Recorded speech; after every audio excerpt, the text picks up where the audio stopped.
السلام عليكم ورحمة الله وبركاته. والسلام يا أرضيدا شرفت بدن. وأنا معلم محمد صومالي. aad baa idinka raali gelinayaa casharka idinka soo dhacay wiigkii hore ay ahayd inay soo duubno oo dib soo dhacay.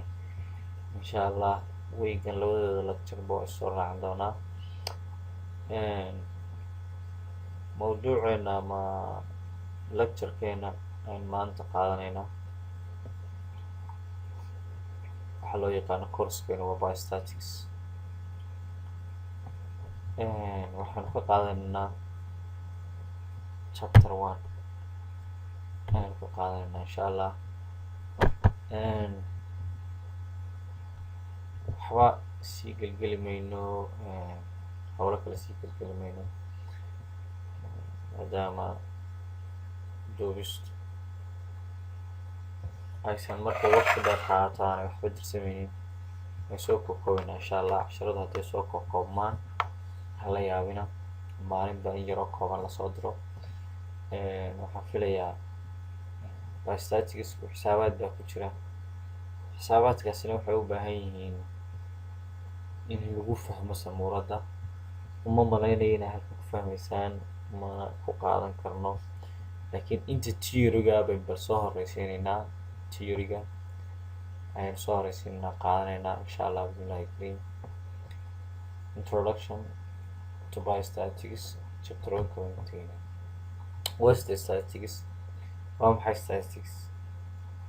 statisticska is a field of study concerned with waa barashada waxyaabaha khuseeya waxaa in la sameeyo the collection, organization, analyzing, summarization and interpretation of the numerical data. statisticsku horta waa hab xisaabeed. xisaabaadka meelo badan bay ku jiraan. oo markaad iminka data soo ururinaysid ama aad macluumaad soo ururinaysid oo buug oo kala diyaarinaysid, markaad waxa weeye xog caafimaad diyaarinaysid, marka waxaad u baahan tahay inaad statisticska adeegsatid ama xisaabaad adeegsatid. waayo whole populationska bulshada burco ku nool oo dhan marka la yidhahdo warbixintooda caafimaad baa la doonaya, ma odhanaysid intaasoo kun oo qoys baa soo booqday intaasoo baan. waxaad leedahay boqolkiiba 40 dadkii aan wareystay waxay ahaayeen male rag kale, boqolkiiba 60 dadkii aan wareystayna waxay ahaayeen dumar, boqolkiiba 30 waxay qabtay xanuunka hargabka, boqolkiiba 5 xanuunada macaanka iyo dhiig karka, saas oo kale.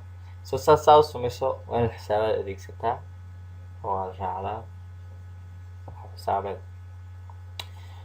waa collections inaad soo urursato macluumaad soo ururso. organizations macluumaadkaagaa soo urursay inaad isu keentid. analysis inaad la fukurto oo had iyo jeeraale. tusaalahaan statistics marka laga hadlayo intaasoo kun oo buug baa laga qoray, haddana intii kun oo buug ee laga qoray ee lasoo daabacay waxaa la sameeyey markii la analyse gareeyey, la fukuray ee lasoo bandhigay, waxaa la samaystay wax loo yaqaano summarization. waa lasoo koobay in yaroo kooban oo iminka intan chapterka yaraan dhiganayno oo statistics oo dhan ka wada hadlayno kalaa lasoo qaatay. interpretation of numerical data dabadeedna waxaa la sameynayaa daatadaadii aada soo ururisay ayaa bulshada usoo bandhigaysa iyadoo numerical, iyadoo number ahaa, tiro ahaana hose hadda kasoo sheekeynaya boqolkiiba intaa, boqolkiiba sidaa, boqolkiiba aad raacaysa. marka la yidhahdo what's the statisticsku waa the standard of concern with inaad collection samayso, data soo ururiso, organization isu keento, analyzing falanqayso, la fukurto, dabadeedna markaad la fukurto ee aad samayso ee daabacdo oo kale aad dhamaystirto, inaad summarization u samayso, yar kasoo koobato, kasoo qaato, interpretation u samayso, soo baalkayso adigoo dhaataan number ahaan usoo jeedinaya. drawing of inferences about the body of the data when only small parts of the data is observed. inaad waxa weeye daatadaada soo bandhigto oo aad bulshada usoo bandhigto oo ah daatadii aada soo ururisay adigoo u adeegsanaya daatadaadaas haba yaraata hadday doonto ama ha badato intay doonto daatadaadaas ha noqoto. daatadaadii waa inaad soo bandhigtaa adigoo conclusion ku sameynaya, soo koobay muuqaal ahaan waxaad ku sawiraysaa pie chart oo kale, taasoo kale u sawiraya. Statistics help us use number to communicate ideas. Statistics waxay naga caawiyaa inay numbers adeegsano si ay dadka ugula xidhiidho, communicate ideas, fikradaheena ugu soo bandhigno, oo nidhaahno waxa weeye ideadaas ama xanuunka fargada laga aaminsan boqolkiiba waa intaa. Biostatistics waa maxay? Biostatistics markii statisticskii xisaabaadkii waxaa loo adeegsan jiray businesska iyo waxyaabaha noocaas, dhaqaalaha iyo waxyaabaha noocaas loo adeegsan jiray. dabeedna waxaa la doonay in loo adeegsado dabaayo noolihii si xaaladda caafimaad ee gobolka jirta, si xaaladda caafimaad ee meel ka jirta, si waxaasoo dhan si loo communicate. outbreakyada dilaaca intii leegiin boqolkiiba intee weeye, boqolkiiba intee qof oo adduunkaabay ku saameeyeen oo kale si loo yidhaahdo waa in bio xagga hore laga raayo. So what the application of statistical measures or applications statistical measures to field of biological and medical science waa hab loo adeegsanayo hab xisaabeedkaas oo loo adeegsanayo fieldiska biologicalka iyo medical science, noolaha iyo waxyaabaha dawooyinka ama uu baahan yahay. Considerable interpretation of biological data waxay khusaysaa in lasoo bandhigo oo interpretation lagu sameeyo biological datada ku saabsan noolaha, and the communication of information derived from this data. Datadii macluumaadkii aad soo urursayna communication lagula sameeyo waxa weeye bulshadii. As a central role in medical investigations waxay udub dhaxaad u tahay marka medical investigation sameynayo ee wax la baarayo, baaritaan la sameynayo bay udub dhaxaad u tahay. The number must be presented in such a way that valid interpretation are possible. Numberiska waa in loo soo bandhigaa oo loo soo jeediya way loo arko markaa inuu yahay sax, waa in loo soo bandhigaa si ugu macquulsan. The statistics are everywhere, meel kasta waad ku arkaysaa. Just look at the newspaper, aragta newspaperada, majallaadada, or current medical ama waqti xaadirka xaaladda caafimaad laga hadlayo, and the public health literature iyo waxyaabihii dadka bulshada caafimaadka bulshada oo shaqeeya aan qoray. The use of biostatistics, isticmaalka biostatisticska waxyaabaha ka mid ah isticmaalka biostatisticska waxaa ka mid ah provide the method of organizing information, in macluumaad lasoo ururiyo, lasoo provide gareeyo dadkii macluumaad information saxa soo ururisay aad u hayso. Assessment of health status, inaad xaalad caafimaad aad halkay marayso, burco xaaladeeda caafimaad halkay marayso assessment ku sameyso. Health program evaluation, in hawlo caafimaad ama program caafimaad oo socda lagu qiimeeyo. Tusaale ahaan oo kale waxaa loo yaqaano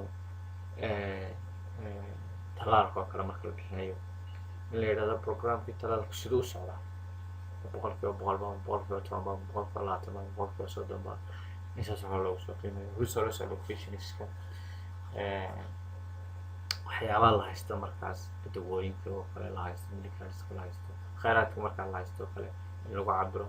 Magnitude of associations, inta ay marxalad jirto oo kale, intay la egtay intay gaarsiinta. Tusaale ahaan strong versus weak association between exposure and outcomes,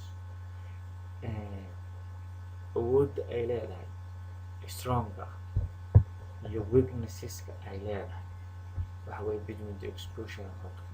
xanuun dilaaca iyo maxsuulka soo dhigi kara. Tusaale ahaan xanuun baa dilaacay, kalooraa dilaacay, xanuunkii kaloorahee dilaacay maxaa ka iman kara? ma burco oo dhan buu saameyn karaa mise Somaliland oo dhan buu saameyn karaa? Tusaale ahaan oo kale example, at the Burco General Hospital, dhakhtarka weyne Burco, 5% of the patients were diagnosed with DM, last year conclusion ama debit minutes macaan waxa lagu yiri boqolkiiba 5 wixii patient soo maray the last year sanadkii dhawaa boqolkiiba 5 baa macaan laga helay sanadkii hore baa soo kordhay intii sanadkii dee waxa soo maray mid TB qaba mid macaan qaba mid dhiikar la mid waxa weeye calool xanuun la mid nooc walba leh haddana patientka waxa laga sii qaatay intii macaan markaa laga helay sanadkaas oo dhan bishii koowaad ilaa bishii 12 wixii patient imanaya dhakhtarka weyne soo booqanayay imisa macaan laga helay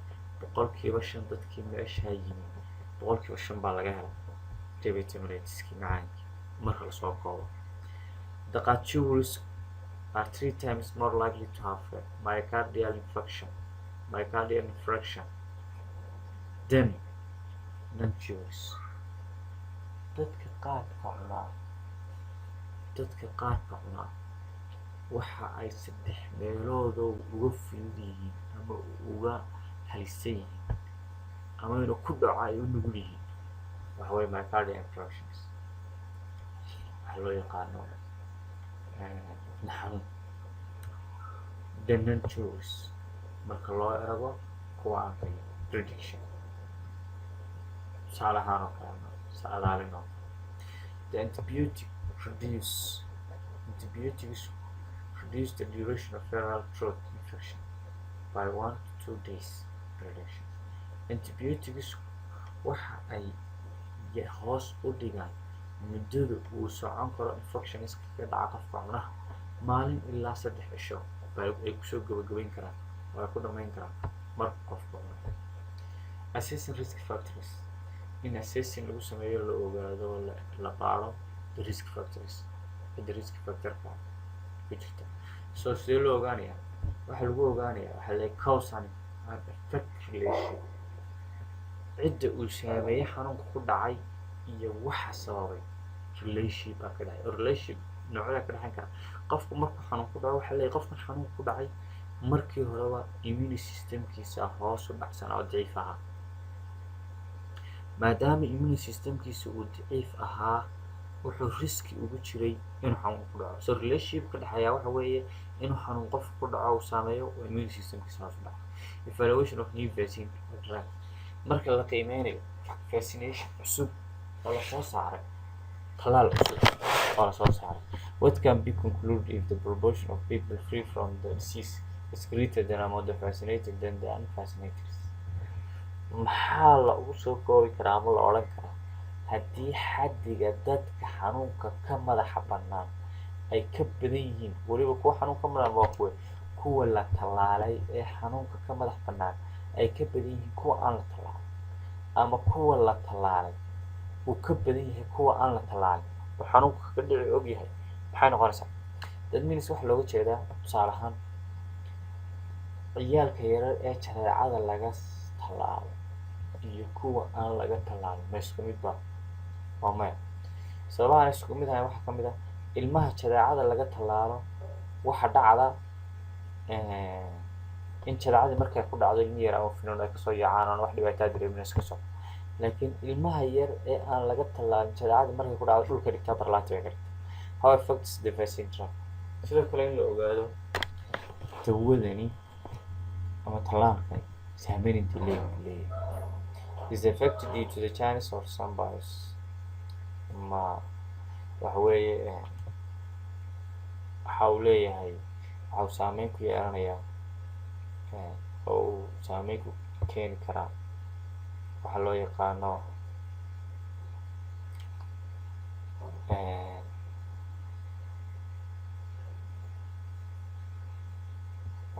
Chinese fursad macnaha markaa ay ku keeni karaan mise waxa loo yaqaano si aan caadi ahayn drone inferences inaad macluumaadkaaga soo bandhigto isagoo xaqiiqa ah information from sample to the populations macluumaadkaaga aad sample population ku samaysay to the population sample iyo population markaan eegno sample waa tusaale ahaan waxaad samaysaa burco dadka ku nool ee burco oo dhan degan imisa dumar oo uur leh baa jira. dhammaanba dumarka uur kale ee burca jooga oo dhan markaa kaas waxay noqonayaan populationkii. so populationkii burca oo dhan marka lagu diray waxaad samaynaysaa 2-3 xaafadood, hodan qaylo, october, tuurta iyo afkooyo kale ayaad qaadanaysaa. dabeedna 4taa xaafadood maxay yihiin sample population.